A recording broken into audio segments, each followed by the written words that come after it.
Welcome to the White Glove demo for Catan Traders and Barbarians. If you're unfamiliar with the Settlers of Catan, you'll want to watch the White Glove demo for the base game first before watching this one. Traders and Barbarians is a terrific choice for Catan players who play with a variety of different people.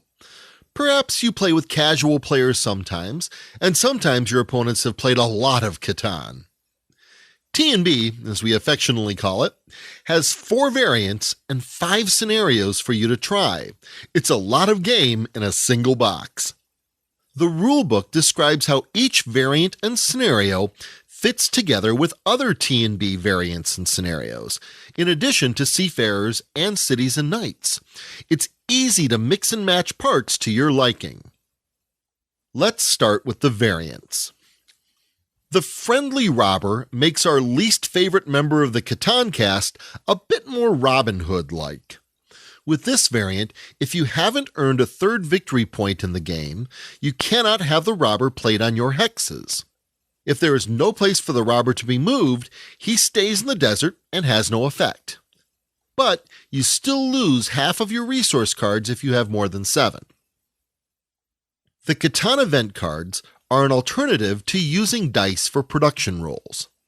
There are 36 cards representing a perfect distribution of dice rolls based on the normal probability of a particular dice roll.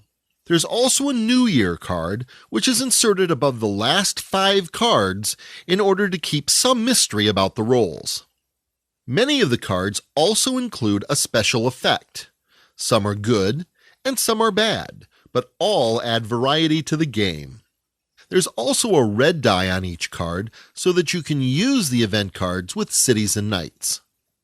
The Harbor Master adds a new special card to join Longest Road and Largest Army. The Harbor Master is given to the player with the most harbor points. Settlements on harbors are worth 1 harbor point, and cities are worth 2 points. The first player to 3 harbor points gets the Harbor Master, which is worth 2 victory points. The first player to reach 11 victory points with this variant is the winner. The last variant is Catan for 2. You'll need the 20 trade tokens included in the box, as well as all 4 sets of player pieces. At the beginning of the game, each player gets 5 tokens. Also, 1 of each of the 2 unused colors settlements is placed on the board in specific locations. On your turn, you roll the dice until you roll 2 different production numbers. Every time you build a road, you must also add a road to one of the 2 neutral players' road network. If you build a settlement, you must also build a neutral settlement, or a road if no legal settlement location is available to the neutral pieces. A neutral player can even receive the longest road. Trade tokens are used to force trades with your opponent, or to move the robber. If your victory point total is less than or equal to your opponent, either action will cost you 1 token. If you are ahead, these actions will cost you 2 tokens. You may take 2 random cards from your opponent and add them to your hand.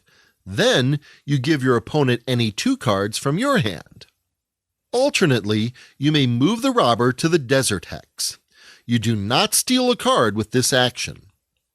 To get more tokens, you may cash in knight cards that you have already played for 2 tokens apiece. They are removed from the game, so you don't get to count them towards Largest Army. You also get 2 tokens when you build a settlement next to the desert, and 1 token when you build a settlement on the coast. If you build a coastal desert settlement, you get 3 tokens. That's it for the variants. Let's look at the scenarios now. We'll go from the smallest changes to the largest. The Fisherman of Catan adds a new resource to the game, fish. You can find fish with coastal settlements or by building along the shores of the lake. Coastal locations now have a production number unique for the fish resource. If a settlement produces fish, you take 1 face-down fish token from the pile. If a city produces fish, you get 2 tokens. When you get fish tokens, immediately look at them. There's one token you don't want, the old boot. It's -1 victory points, and you reveal it as soon as you get it. The good news is that you can give it to a player on your turn who has the same number of, or more, victory points than you. Fish tokens are kept hidden until you use them. You can keep up to 7 fish tokens and may trade tokens with the bank if you get more. There are a number of things that you can do with fish, but you have to pay for each action separately, and you don't get change for overpaying.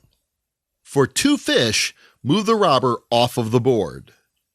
For 3 fish, you may steal a card from another player.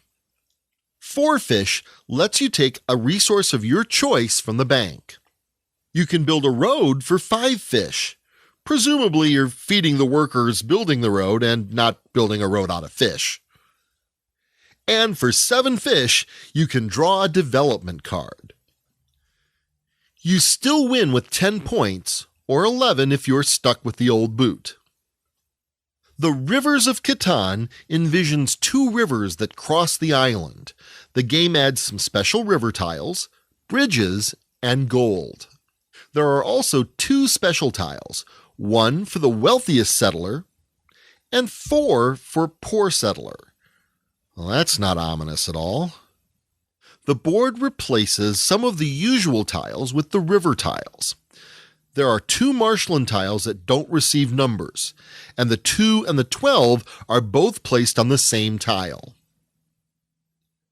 During starting placement, you cannot build a settlement on a river bridge site. These are the river hex intersections that are separated by a hex side that crosses the river.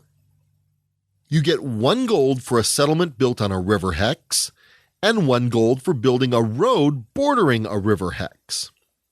Before the first dice roll, check how much gold each player has. If one player has the most gold, give that player the wealthiest settler tile.